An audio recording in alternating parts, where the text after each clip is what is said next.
Now, another thing. A lot of people think that in teaching, it's our duty to challenge the student. When I've been teaching introductory courses like conceptual physics, I never felt the need to challenge anybody. All I wanted to do was to light their fire, let them feel that, hey, this is something worthwhile. I understand more now than I thought I was gonna, and I feel good about that. And I feel good about physics.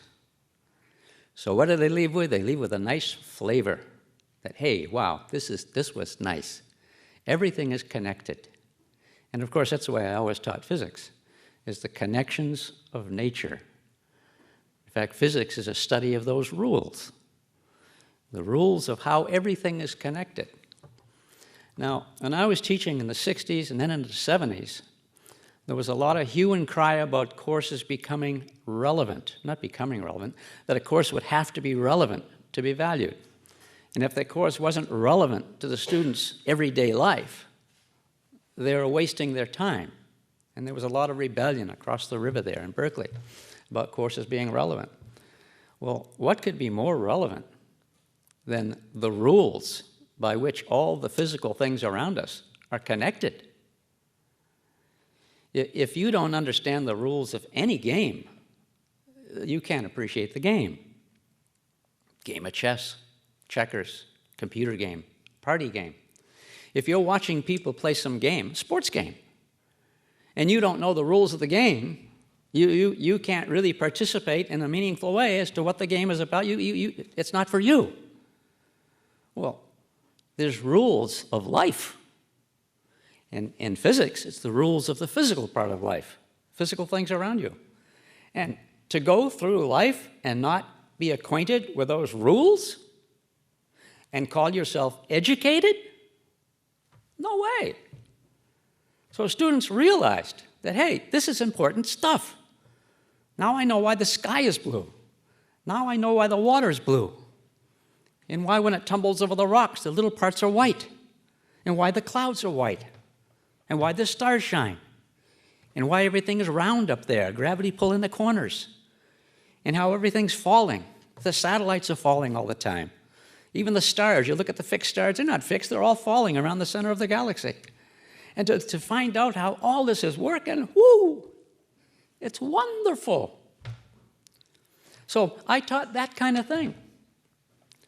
And I didn't teach the standard course, which is applied mathematics.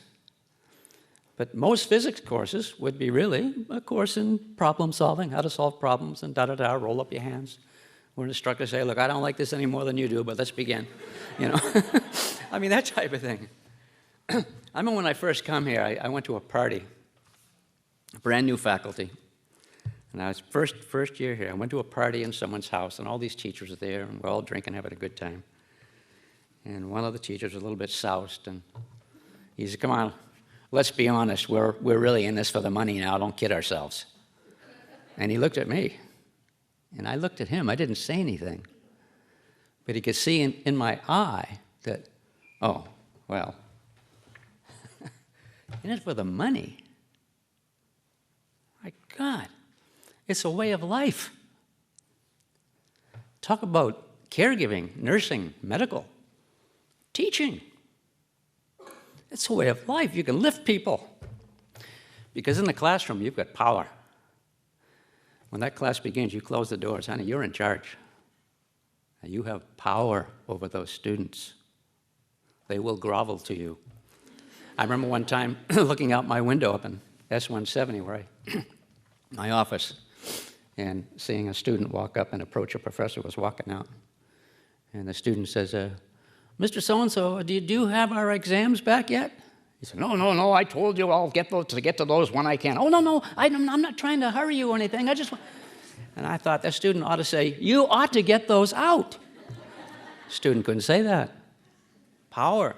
So you always have to be nice to the teacher. Teachers live in a kind of a privileged world. Our clientele is always nice to us. We have the power of the grade. Don't abuse that power. It's easy to do.